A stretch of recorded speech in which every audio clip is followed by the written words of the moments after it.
Hello guys, welcome to my channel. आज हम engineering chemistry का एक इम्पोर्टेंट टॉपिक को डिस्कस करने वाले हैं और उससे रिलेटेड एक न्यूमेरिकल क्वेश्चन को भी कवर करेंगे जो हमारे एग्जाम पर्पज से इम्पोर्टेंट होगा। बेसिकली ये जो क्वेश्चन है इसमें नॉर्मेलिटी निकालनी पड़ती है। ये क्वेश्चन यूनिट 1 का है, इसको आज हम कवर करने वाले हैं इस वीडियो में। सो गाइस, ये क्वेश्चन एल्केनिटी मेथड का है और एल्केनिटी मेथड से 2-3 बार हमारे एग्जाम में प्रीवियस ईयर एग्जाम में क्वेश्चन आ चुके हैं। तो आज हम इसको अच्छे से कवर करेंगे और इस मेथड को अच्छे से सीखेंगे। सो इस न्यूमेरिक क्वेश्चन को करने से पहले हम कुछ बेसिक टर्म को समझ लेते हैं जिससे हमें ये क्वेश्चन को करने में हेल्प मिलेगी। सो पहले हम समझते हैं एल्कलिनिटी वाटर मेथड होती क्या है। So alkalinity is a measure of capacity of water to neutralise all acid present in water. तो जो एल्कलिनिटी होती है वो क्या है, एक कैपेसिटी होती है वाटर की जो कि जो भी वाटर में एसिड प्रेजेंट रहते हैं उनको न्यूट्रलाइज करती है। और ये क्यों होती है? क्योंकि वाटर में जब हाइड्रोक्साइड, कार्बोनेट और बाइकार्बोनेट आयंस होते हैं उसकी वजह से प्रॉब्लम क्रिएट होती है।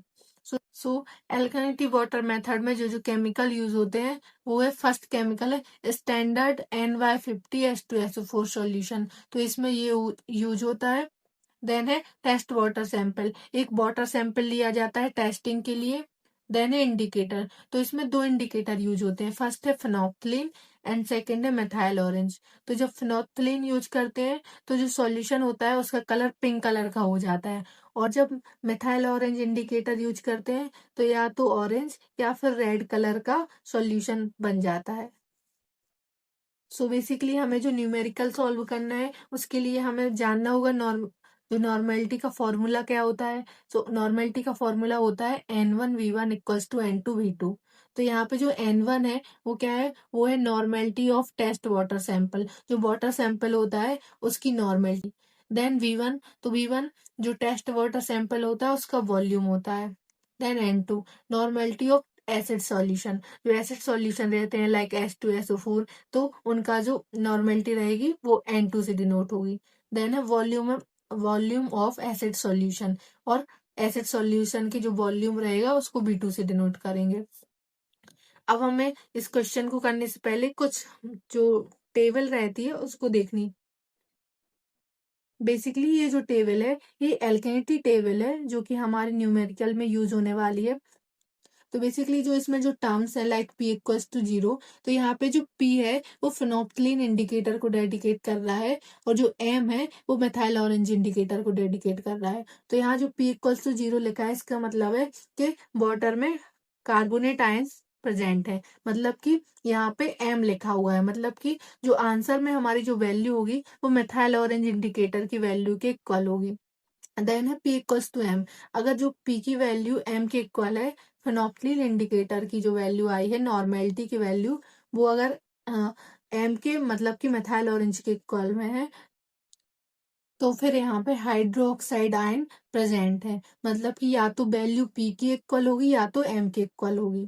देन है अगर जो P की वैल्यू है वो मेथाइल ऑरेंज जो इंडिकेटर की वैल्यू से हाफ हुई, तो फिर यहाँ पे कार्बोनेट आयन प्रेजेंट होगा, मतलब कि 2P, तो वैल्यू क्या होगी 2P के इक्वल।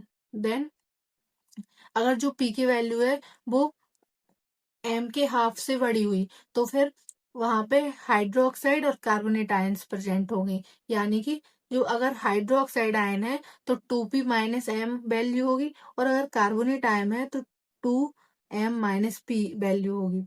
देन है अगर P की वैल्यू M से छोटी है, मतलब M के हाफ से छोटी है, तो यहाँ पे कार्बोनेट आयन प्रेजेंट होंगे और वैल्यू 2P होगी, और हाइड्रोकार्बोनेट भी आयन प्रेजेंट होंगे जिसकी वैल्यू होगी M-2P।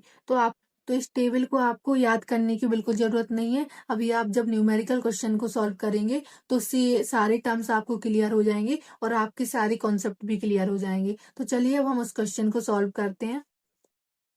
सो क्वेश्चन है, calculate type and extent of alkalinity of water sample when 100 ml of water sample on iteration with NY50H2SO4 used 4 ml of acid solution for phenolphthalein indicate endpoint and again 4 ml acid solution for methyl orange endpoint। तो basically मैंने आपको बताया था जो normality होती है उसमें दो इंडिकेटर यूज होते हैं। First is phenolphthalein indicator and second is methyl orange. तो इस क्वेश्चन में दोनों ही यूज किए गए हैं। तो बेसिकली पहले हम लिख लेंगे कि जो हमें गिवन वैल्यूज दी हुई हैं वो क्या क्या है। तो फर्स्टली हमें यहाँ पे 100 ml वाटर सैंपल दिया हुआ है। तो volume of test water sample कितना है 100 ml। ठीक है, इसको हम B1 से डिनोट करेंगे। Then normality of H2SO4। तो हमें क्वेश्चन में H2SO4 सॉल्यूशन दिया हुआ है। तो इसमें जो नॉर्मेलिटी ऑफ H2SO4 वो कितना है N/50 यानी कि 1/50। इसको हम N2 से डिनोट करेंगे।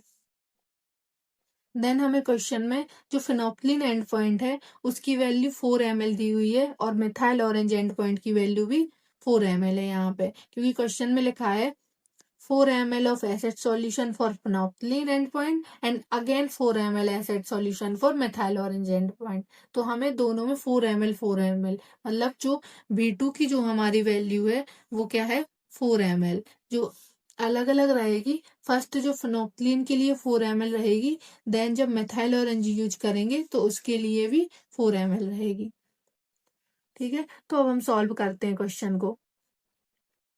तो हमने लिख रखा है यहाँ जो फिनोप्थलीन है उसके लिए भी इसकी वैल्यू 4 ml है और जो मेथाइल ऑरेंज है उसके लिए भी इसकी वैल्यू 4 ml है। तो firstly alkalinity due to phenolphthalein end point. तो फर्स्ट हम जो फिनोप्थलीन के लिए चेक करेंगे, देन हम मेथाइल ऑरेंज के लिए चेक करेंगे। सो बेसिकली जो नॉर्मेलिटी का फॉर्मूला होता है वो होता है N1V1 इक्वल्स टू N2V2। तो यहाँ पे जो N1 होता है वो नॉर्मेलिटी को डिनोट करता है। देन जो V1 होता है वो वॉल्यूम को रिप्रेजेंट करता है किसी भी टेस्ट वाटर की। और देन N2 जो होता है वो H2SO4 जो होता है, जो सॉल्यूशन कोई गिवन रहेगा, लाइक यहाँ पे H2SO4 गिवन है तो उसकी नॉर्मेलिटी को रिप्रेजेंट करेगा। देन जो V2 है वो जो हमारे सॉल्यूशन दिए रहते हैं एसिड सॉल्यूशन, उनकी जो वॉल्यूम होता है उसको रिप्रेजेंट करता है। तो बेसिकली आपको ये नॉर्मल सा फॉर्मूला याद करना है, वो है N1V1 इक्वल्स टू N2V2। सो अब हम इसको सॉल्व करते हैं। तो बेसिकली यहाँ पे N1V1 दोनों मल्टीप्लाई में है और यहाँ भी N2V2 मल्टीप्लाई में है। तो इस V1 को उठा के हम अगर इस तरफ लाएंगे, लाइक इस तरह, तो ये डिवाइड में आ जाएगा इसके, तो N2V2 अपॉन V1 हो जाएगा। देन यहाँ पे हम सारी वैल्यूज को पुट कर देंगे, क्योंकि हमें नॉर्मेलिटी निकालनी है तो हमने N1 को इस तरफ लिया। ठीक है, तो N2 की जो वैल्यू है, N2 की वैल्यू हमें गिवन दी हुई है H2SO4 सॉल्यूशन N/50, जिसको हम 1/50 बोलेंगे। ठीक है, देन V2 की वैल्यू 4 ml दी हुई है। दोनों ही एंड पॉइंट फिनोप्थलीन और मेथाइल ऑरेंज दोनों के लिए 4 ml है। देन हमें वाटर सैंपल 100 दिया हुआ है जो कि V1 की वैल्यू है। तो हमने सारी वैल्यूज को पुट अप कर लिया है। फर्स्ट ये N2 की वैल्यू है, देन V2 की वैल्यू है 4 ml एंड 100 ml जो हमें वाटर सैंपल दिया है जो है V1 की वैल्यू, और हमें N1 को निकालना है। अब हमने नॉर्मेलिटी निकाल ली है, तो अब हम नॉर्मेलिटी का क्या करेंगे, इसकी स्ट्रेंथ निकालेंगे। तो स्ट्रेंथ निकालने का फॉर्मूला होता है normality into equivalent weight of CO3 ग्राम पर लीटर। तो बेसिकली जो हमने नॉर्मेलिटी निकाली है वो हमारी ये है 1/50 इंटू 4/100। तो ये जो हमारी नॉर्मेलिटी आई है उसको नॉर्मल हम जो इक्विवेलेंट वेट होता है CO3 का इक्विवेलेंट वेट होता है 50, तो हम इसको 50 से मल्टीप्लाई कर देंगे। देन यहाँ पे जो ग्राम पर लीटर है इसको हम PPM में कन्वर्ट करना पड़ता है। तो फर्स्टली आपको क्या करना है, नॉर्मेलिटी निकालनी है किसी भी एक इंडिकेटर की, लाइक हमने पहले लिया फिनोप्थलीन इंडिकेटर, तो उसकी हम नॉर्मेलिटी निकालेंगे। देन हम उसकी स्ट्रेंथ निकालेंगे। तो जो नॉर्मेलिटी रहेगी उसमें हम CO3 के इक्विवेलेंट वेट का मल्टीप्लाई कर देंगे तो उसकी स्ट्रेंथ आ जाएगी, और इसको हम ग्राम पर लीटर से PPM में कन्वर्ट करेंगे। तो हम इसको सॉल्व करेंगे तो ये 0 से 0 कैंसिल हो जाएगा, A50 से A50 कैंसिल हो जाएगा और 4 10 जा 40। तो हमारी जो फिनोप्थलीन इंडिकेटर है उसकी वैल्यू क्या आ जाएगी 40 ppm। अब हम यहाँ पे मेथाइल ऑरेंज के लिए निकालेंगे एल्केनिटी। तो फर्स्ट हमें यहाँ जो फॉर्मूला वो पुट अप करेंगे N1V1 इक्वल्स टू N2V2। तो यहाँ पे जो V2 की वैल्यू रहेगी वो 4 ml तो रहेगी, लेकिन इसमें जो फिनोप्थलीन इंडिकेटर की वैल्यू और मेथाइल ऑरेंज दोनों की वैल्यू को प्लस करते हैं जब हम मेथाइल ऑरेंज के लिए निकालते हैं। तो अपन को पता है जो VP की वैल्यू है वो 4 ml है और VM की वैल्यू भी 4 ml है, मतलब जो फिनोप्थलीन और मिथाइल ऑरेंज दोनों इंडिकेटर की वैल्यू 4 ml है, तो इसको प्लस करेंगे तो 8 ml आ जाएगा। तो यहाँ जो V2 की वैल्यू हम पुटअप करेंगे वो 8 ml करेंगे। तो हम बेसिकली वैसे ही करेंगे, जो V1 है उसको इस तरफ ट्रांसफर करेंगे तो ये इसके अपॉन में आ जाएगा। देन हम वैल्यू पुटअप करेंगे, N2 की वैल्यू हमें गिवन है 1/50 इंटू जो V2 की वैल्यू हमने निकाली है 8 ml, वो हम पुटअप करेंगे। देन जो V1 की वैल्यू है वो वाटर सैंपल जो हमें दिया हुआ है 100 ml वो, तो हमने सारी वैल्यू पुटअप कर ली। देन अब हम इसकी स्ट्रेंथ निकालेंगे। सो स्ट्रेंथ का फॉर्मूला होता है normality into equivalent weight of CO3। सो सबसे पहले जो हमने नॉर्मेलिटी निकाली हम उसी को लिख लेंगे। Then equivalent weight of CO3 होता है 50। देन देन इसमें 1000 का मल्टीप्लाई करेंगे, क्योंकि ये ग्राम पर लीटर में वैल्यू है और इसको हम ppm में कन्वर्ट करेंगे तो 1000 से मल्टीप्लाई कर देंगे। अब हम देन इसको इजिली सॉल्व कर लेंगे, 50 से 50 को कैंसिल कर देंगे, ये यहाँ से कैंसिल हो जाएगा एंड 8 10 सा 80। तो यहाँ पे जो मिथाइल ऑरेंज की वैल्यू आएगी वो आएगी 80 ppm। सो जो हमें फिनोप्सिन की जो वैल्यू आई थी वो आई थी 40 ppm। देन जो मिथाइल ऑरेंज इंडिकेटर उसकी वैल्यू आई है 80 ppm। अब हम चेक करेंगे जो हमने टेबल बनाई थी उसके अकॉर्डिंग जो हमारी वैल्यूज आई हैं उनके लिए। तो हमारी जो P और M की वैल्यू आई है, तो P की वैल्यू हमारी 40 ppm आई है और जो M की वैल्यू है वो 80 ppm आई है। तो यहाँ देखेंगे, यहाँ P की वैल्यू 0 है तो ये तो नहीं होगा कंडीशन, क्योंकि यहाँ हमारी P की वैल्यू है 40, यहाँ P की वैल्यू M के इक्वल है, तो हमारी P और M की वैल्यू इक्वल भी नहीं है, क्योंकि जो P की वैल्यू है वो M की वैल्यू से हाफ है। देन P की वैल्यू यहाँ पे M की वैल्यू से हाफ है, तो ये हमारी कंडीशन हो सकती है, क्योंकि यहाँ हमारा सेम है, ऐसे ही आंसर आया है। जो P की वैल्यू है वो M की वैल्यू से हाफ है, क्योंकि M जो है वो 80 है और जो P है वो 40 है। तो यहाँ पे जो वो क्या है, कार्बोनेट आयंस प्रेजेंट है, यानी कि जो वैल्यू वो होगी 2P होगी। तो अब हमारा आंसर मिल गया 2P, तो हम आगे चेक नहीं करेंगे।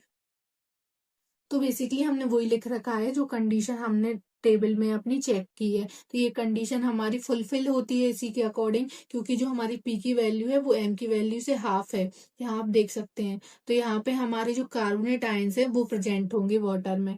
तो कार्बोनेट आयन के लिए जो हमारी वैल्यू है वो है 2P according to table, alkalinity table. तो यहाँ पे जो 2P है तो यहाँ 2 एज इट इज, और P की वैल्यू क्या है 40 है, तो वो हम रख देंगे। तो यहाँ पे आंसर क्या आ जाएगा 80 ppm। तो ये जो कार्बोनेट आयन की जो वैल्यू आ जाएगी वो आएगी 80 ppm, मतलब कि 80 ppm कार्बोनेट आयन प्रेजेंट है वाटर में। तो बेसिकली ये क्वेश्चन इम्पोर्टेंट है आपके एग्जाम पर्पज से, क्योंकि आपके प्रीवियस जो एग्जाम हुए हैं उनमें एल्कनिटी मेथड से क्वेश्चन आए हुए हैं, तो आपको इस मेथड को अच्छे से प्रिपेयर करके जाना है। Thank you so much.